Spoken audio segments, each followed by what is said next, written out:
The burnout generation. It seems quite common for so many of us right now nowadays that we are struggling with high levels of stress or chronic fatigue, feelings of burnout, or the quite opposite of a bore out, when we don't get enough stimulation in the world, doing meaningless work that doesn't bring any kind of fulfillment whatsoever, feels like completely bored, but we must do it in order to survive, which can also lead to a burnout.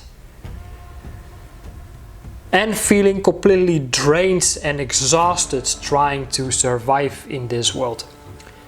What exactly is causing burnout? And how can we prevent it or overcome it? So what exactly do I know about this whole topic? This is something I have experienced myself, and that's why I can share some insights on what is actually leading to burnout. And although it's still not really recognized that much or appreciated in regulated healthcare, and that's why there's also not really so much of prevention available, and also not so much of a cure towards burnout, because it's not really medical recognized. Or they don't just have a subscription or prescription for it created by the pharmaceutical industry.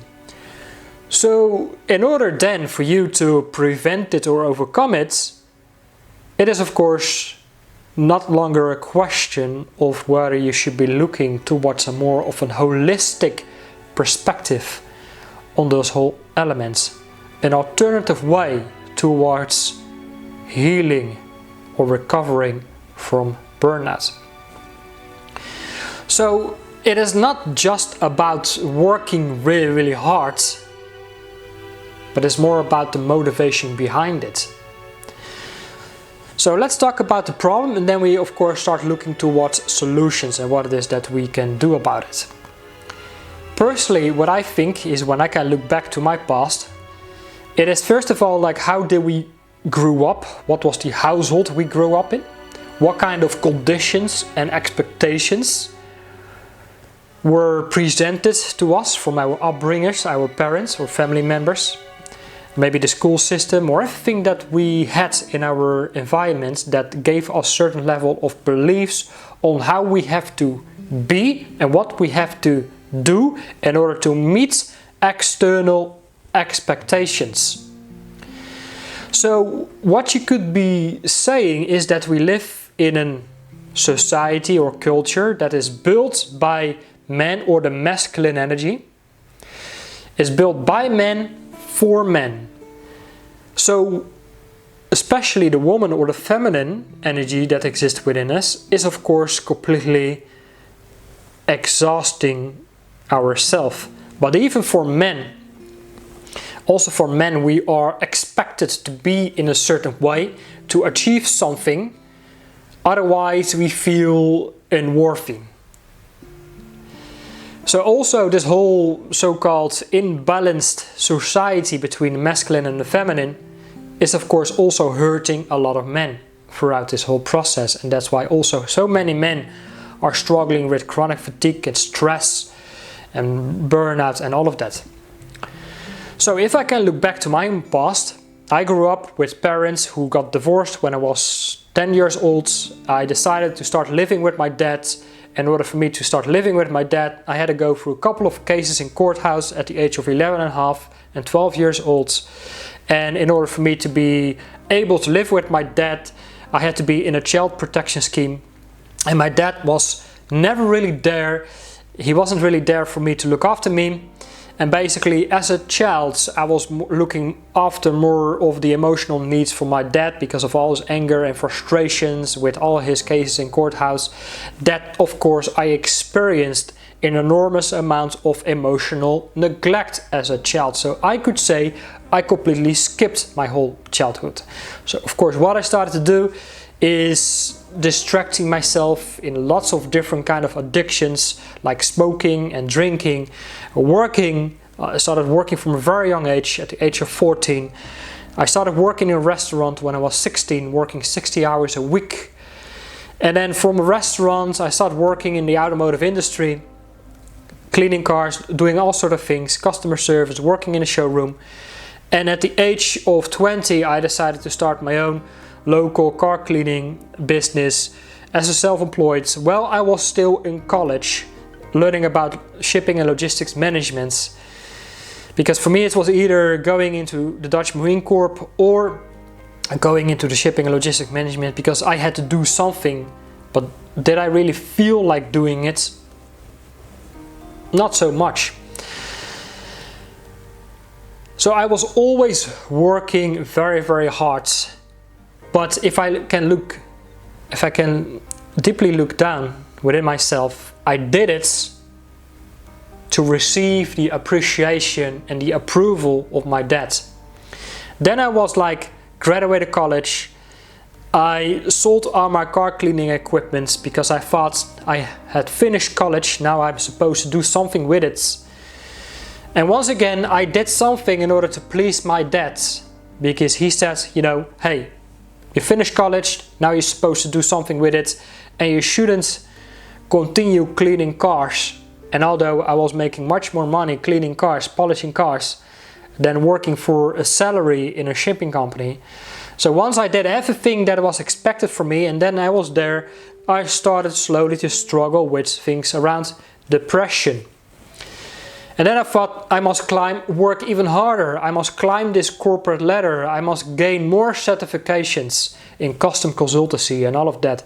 And I felt like completely stuck and stagnated deeply within myself from working in a cubicle.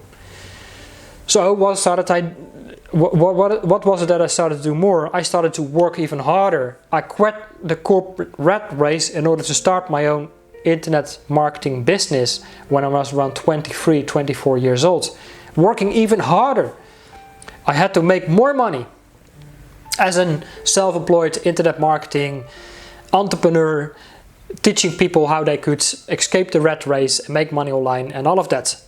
And even when I was making money, 10, 15,000 euros a month, what I started to experience was a complete feeling of isolation, loneliness, chronic fatigue, stress, and completely feeling exhausted mentally, emotionally, just because I wanted to win the approval from my dad, like, son, I am proud of you. And once I got that kind of like validation, I quit everything. I let everything go. And I completely wanted to move out, step away from working and hustling and grinding. And I didn't want to do anything at all anymore. And that's really where I started to struggle and started to recognize, and it was already given to me by many kind of therapists, like, you're close to a burnout. Then I started to go into group therapies because I started to attend different kind of self-improvement and spiritual healing workshops. And I had so many walls built in front of me of feeling my own emotions. I had created so many walls or armors around my heart and building up this fake facade of survival-based consciousness, of always being highly reactive, always being in this fight, flight or freeze mode.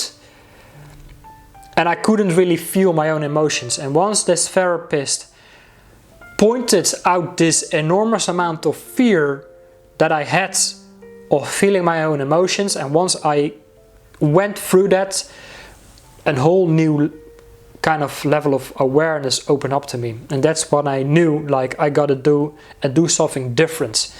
It was like I first was climbing the mountain of the ego, and once I saw myself on top of this mountain, I like, okay, so this is it, that's it. But still I felt really empty inside of me. And then I knew there was a different mountain to climb. The mountain of connecting with the inner self. The mountain of reconnecting with the higher self, of intuition. And knowing that there is a different way in front of us. And that's like the journey that started for me back in 2012. But the journey wasn't really quite a straight path. Without boring you to death with it and everything that I had to do where I'm at today. First I had to go through an almost kind of like a codependent relationship, because I couldn't work, I didn't have the energy anymore. So something that I felt into as a trap was going into a relationship where I became financially dependent on someone else. You could be financially dependent on a partner, the government, but as a man being financially dependent on a woman, it is really, really, really not good for your mental health. Because as a man we are supposed to be providers and protectors and have all these, you know, kind of like natural things that exist within us on how we have to be, do and have. But I didn't have that. I became weaker mentally, emotionally. I moved away from the Netherlands because I had to be in this relationship. That's why I burned up my ships and I lived in the city of London, the capital of capitalism. And within the last 10 years I started to struggle even more with chronic fatigue and feeling exhausted and not being able to function at all within a normal thriving corporate environment or having my own business and all of that. No, I was going into all sorts of driving jobs because I couldn't be in an office or working environment anymore.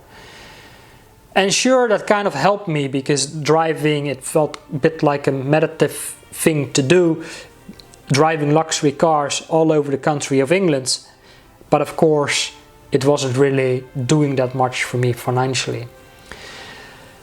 I went deeper into spiritual healing and I followed workshops around shamanism and Reiki healing, Reiki master.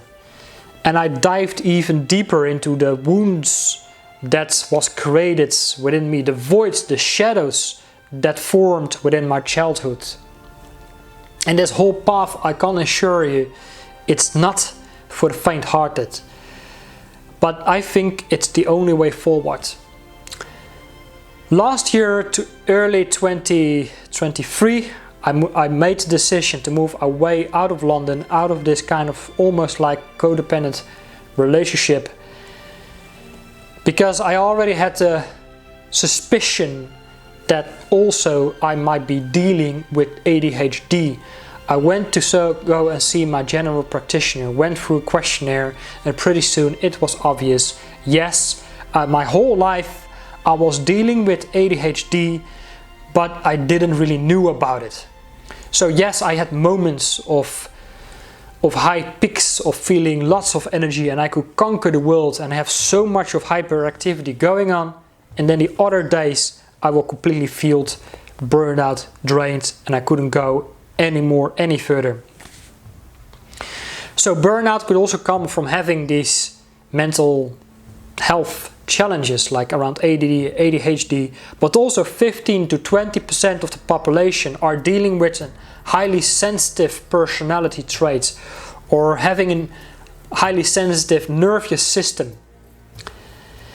And from my perspective on how I like to look at ADHD, ADD and all of that, I could say maybe we are just an old soul having, let's say, the mind of a hunter and the spirit of a warrior, but yet we are here being contained within a framework of expectations and conditions on how society expects us to be and what we have to do and what we need to have in our external world. But deep down we feel, first of all, we don't really belong in this whole setting society has given to us, and we feel like we are meant to be on a different kind of path that we need to carve out for ourselves as, let's say, as spiritual warriors and hunters, because otherwise we could not feel that we are like an energy generator when we are aligned with our highest self or source spirits that can work through us and that can be expressed by us, instead of living in this lower state of survival-based consciousness, of going for safety and security, of working, let's say, a job where someone else has a subscription on your availability. So what is the whole solution in this whole aspect? I would say, especially for us as men, because also for us as men, the things we have to do in today's society and culture is of course obviously not very healthy. First, I would say, is dedicating yourself to the 5 disciplines. Number 1, and you could do a lot of things yourself. The first thing is really looking after your health and wellness, your nutrition, your fitness. That's number 1. Because the diet we have is of course highly processed in chemicals and poison. Basically everything we buy in the supermarket is highly processed foods. It is the junk foods, the sugars, the seed oils. It is completely destroying our mental and physical well-being. So learning about diet, nutrition, supplementation can do already so much in order to reclaim our natural energy provided us by nature. Second part is looking after our mental health. Health and wellness and fitness is already making a massive contribution towards our mental health. But we can continue to improve our mental health through self-improvement. Of course you can go and see coaches and therapists, but of course you can also do a lot of your things by yourself. Taking on various self-improvement programs and online courses and quests can already be like a major milestone for your own personal development journey. The third element is going into spiritual healing. Now, I'm a Reiki master myself, and what I could say from going into spiritual healing is going directly to the source of everything. It's moving beyond and straight through all these layers of conditioning. Because yes, you can go and see a therapist and talk about what you think and what you feel, which is great, highly recommended, but sometimes you just gotta go and work directly with your energy body, your emotions, because emotions is energy in motions, and all the trauma and conditioning that we have experienced is basically stored trauma within the energy field. And going into energy healing, it is connecting directly with source energy. And without you knowing it consciously, unconsciously, things can already be resolved over an X period of time. It is like going to the gym where you work out your physical body. Just like you are not building, of course, a body of strength by going to the gym 1, 2 or 3 times. This only happens after a consistent amount of time. Let's say if you want to build some momentum in physical strength, let's build some momentum. If you only go once or twice a week, you might see some slight improvement, but to make progress, you should go in at least 3 times a week or 3 hours a week at least, in order to make a little bit of progress. 90 days or 3 months is also the time in order to make a complete lifestyle change or transformation, when you are breaking through habits that you have developed over an X amount of time. After that, after you breaking through certain level of habits, now your body, your mind, your spirit says like, now I know how these new habits that I've developed makes me feel. Now I only want to continue with this new kind of lifestyle transformation. And that's exactly basically what I have to offer you, is 90 days of highly intensive one-on-one energy healing, where we could work one-on-one in real life, but also through distance healing as well. Because energy healing moves beyond the physical time-space reality of what we think our linear perspective of time-space reality is all about, is moving beyond, because it's working through the ether, and basically everything is connected. We are all this tiny little drop of water of consciousness being connected with an infinite ocean of awareness. And distance healing is basically where two tiny little drops of water or consciousness are walking through the ocean of this infinite awareness or consciousness that is running through us and all around us. So that's why we can work together one-on-one through the ether. And the more you learn about Reiki or magnetizing, or learning about shamanic healing, you will start to know and recognize we are working through this infinite awareness and consciousness, and there are different states of vibration that we can work with. So that's the third way.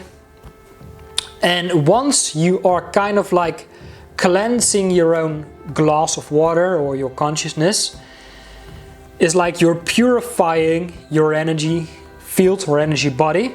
You can refill it with your natural state of being. Then eventually you see this investment as something as embarking on a new journey, and you start to recognize what it is that you were really meant to do here. It is, first of all, it's recognizing you have a primary purpose in life of self-healing and self-mastery, and then your primary purpose in life is about what kind of contributions do you have to make here in this world, what kind of gifts do you have to share here. This is about tuning into your God-given purpose or soul's mission on what it is that you have to build and create here as an infinite soul of awareness. The fifth element, this is especially for men, is of course joining a tribe or a brotherhood, if you are a woman, or a sisterhood. This is really where, yes, this is all an individual journey we must all undertake, but eventually we must also surround ourselves with like minds who are on a similar journey of overcoming our inner shadows. And the more we face our own shadows, how more light we can bring into our energy field, our light body. And we can only do that if we unite with like-minded brothers and sisters. And in this case, I like to call this the Germanic Wellness Brotherhood, or the wolf pack. The wolf pack is that of the leader who is in touch with his instincts, who is not easily entrusting, but once the trust is established, there will be loyalty for life. And that's kind of really what this wolf pack for men, or the soul's tribe or brotherhood, is really all about. So these are the 5 things that I like to offer.